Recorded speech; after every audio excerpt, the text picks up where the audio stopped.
Frères et sœurs, loué soit Jésus-Christ. Ah, ici vous avez trouvé. À Rimont, c'était plus difficile. Dimanche dernier, à Sémur aussi, hier, c'était difficile pour les sœurs. Saint-Gaudard a remporté le lot. Nous venons d'écouter ce que le Seigneur disait par la bouche du prophète Amos tout à l'heure. Quand le Seigneur Dieu a parlé, qui peut refuser d'être prophète?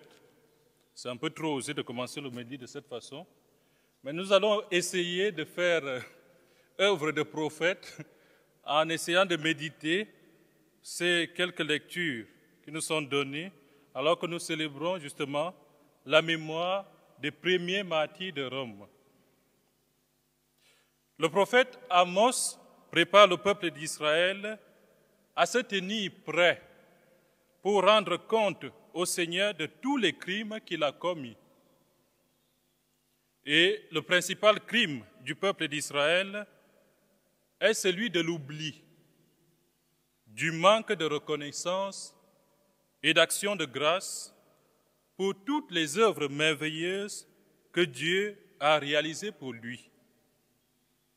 Disons-le un peu plus mieux, le péché d'Israël, chers frères et sœurs, c'est d'avoir la mémoire trop courte, comme on dit souvent, au point de ne plus être capable d'apprécier les bienfaits de Dieu dans sa longue marche vers la liberté. Oui, le péché d'Israël, c'est d'avoir oublié que c'est Dieu qui l'a fait monter du pays d'Égypte en le libérant de l'esclavage et l'a mis à part parmi tous les peuples de la terre. Et nous autres, quel est notre péché? On parle souvent de péché mignon. Chacun de nous a son petit péché mignon. Ici, j'ai parlé de la mémoire courte. Est-ce que nous savons rendre grâce à Dieu, frères et sœurs? Quel est pour nous aujourd'hui notre principal péché qui nous éloigne du Seigneur? Je ne vous demande pas de faire une confession publique, mais je vous demande d'entrer en vous-même pour déceler au plus profond de vos cœurs qu'est-ce qui vous éloigne aujourd'hui encore de notre Seigneur. Est-ce que nous faisons encore mémoire des œuvres merveilleuses que Dieu réalise pour nous? Quand on a eu la retraite pour les ordinations, le Père a insisté sur ce fait, faire mémoire, savoir rendre grâce à Dieu. Et nous, souvent, nous ne savons pas le faire assez. Nous ne le faisons pas assez. Lorsque la mer, par exemple, devient agitée autour de nous, lorsque le vent, à cause de sa violence, commence à faire chavirer la barque, ou encore quand les épreuves nous submergent au point de tout chambouler et de mettre, je dirais, du bazar dans nos projets, voire même dans notre vocation, mes frères, avons-nous le courage, comme les disciples, de réveiller au moins le Seigneur, toujours présent dans la barque? Il est toujours là. Mais avons-nous le courage de le réveiller pour lui crier notre désarroi? Quand nous traversons toutes sortes d'épreuves, que faisons-nous? Allons-nous commencer à murmurer ou à parler mal les uns des autres? Ou est-ce que nous faisons? Nous prenons le risque de faire comme les disciples, de sortir le Seigneur de sa sieste. Parce que là, Jésus faisait sa sieste. Et ce n'est pas toujours évident d'aller frapper à la porte de votre frère quand il fait sa petite sieste, surtout en début d'après-midi. Je suis sûr que le Seigneur ici, voilà, heureusement qu'il est Seigneur. Parce que nous, ça allait être autre chose. Peut-être on se serait tellement fâché qu'on aurait même renversé la barque. Mais ici, les disciples vont prendre la peine de déranger notre Seigneur, de le réveiller, de crier vers lui.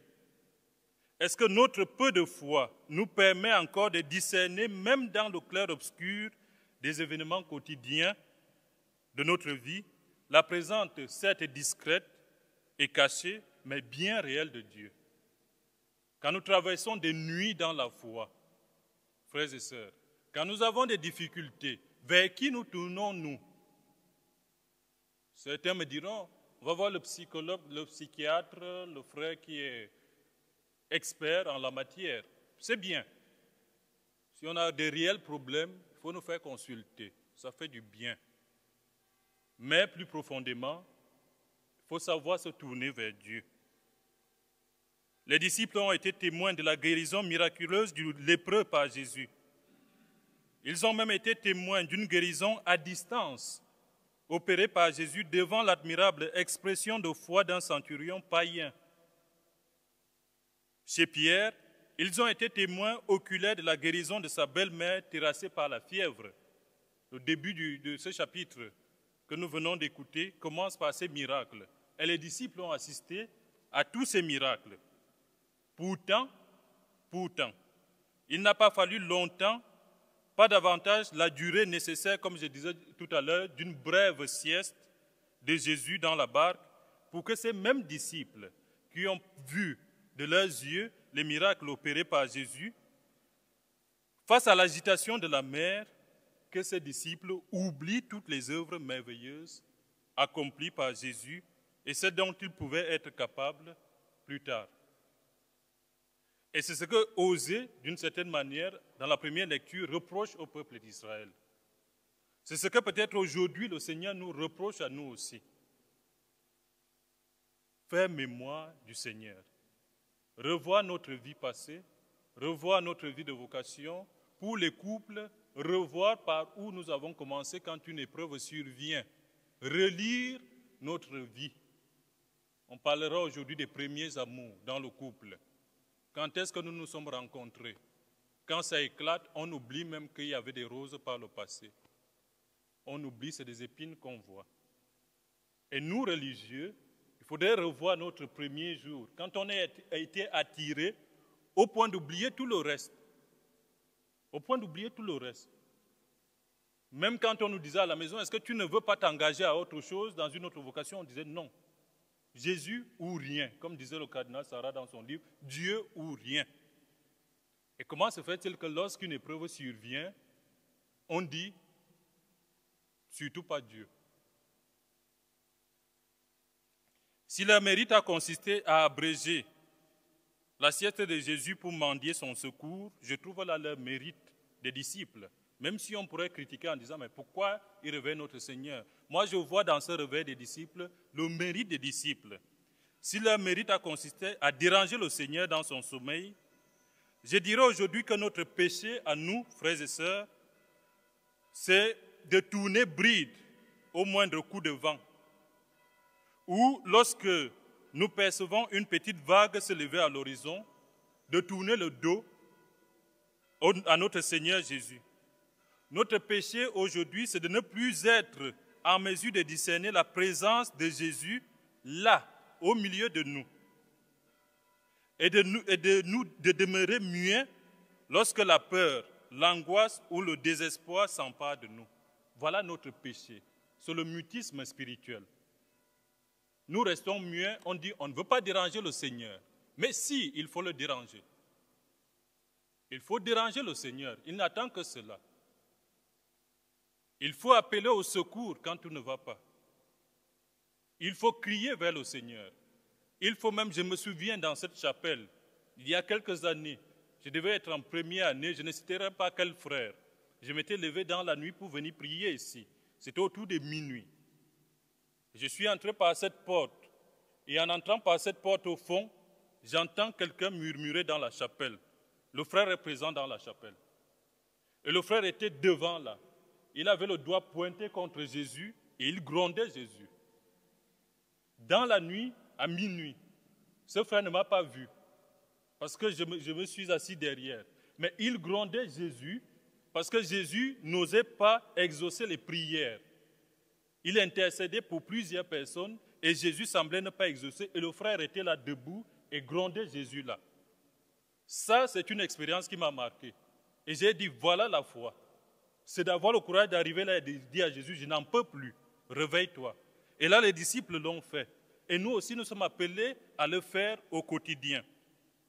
Nous sommes appelés, comme disait hier l'apôtre Paul, à mener le bon combat, à mener une bonne lutte, à courir jusqu'au terme. Si nous signons forfait en chemin, on a tout perdu. On ne gagne pas la couronne de justice en abandonnant la course. On ne gagne pas la couronne de gloire en lâchant prise. On gagne en tenant jusqu'au bout. Et nous, aujourd'hui, nous devons tenir, chers frères et sœurs. Pour nous qui sommes encore en formation, pour des couples qui sont là présents, il faut tenir jusqu'au bout et dire à Jésus, quand il semble dormir, réveille-toi, tout va mal. Et notre prière aujourd'hui dans notre monde désemparé, ce serait de dire au Seigneur, réveille-toi, ça ne va plus. Chaque lutte a ses règles. Quand vous devez analyser un texte philosophique, j'imagine le doyen vous dit il faut suivre telle argumentation, sinon vous êtes hors sujet. De même pour notre vie religieuse, il y a des règles pour la lutte. Si on veut lutter jusqu'au bout, il y a des règles. Pour les couples, il y a des règles pour aller jusqu'au bout. C'est la fidélité, l'indissolubilité et l'unité dans le mariage. Pour nous, nous avons nos 3 vœux. Pauvreté, chasteté, obéissance. Si on ne lutte pas en regardant les règles qui concernent chacun de ces vœux, on va perdre, on va lâcher prise en chemin. Il faut tenir Jésus.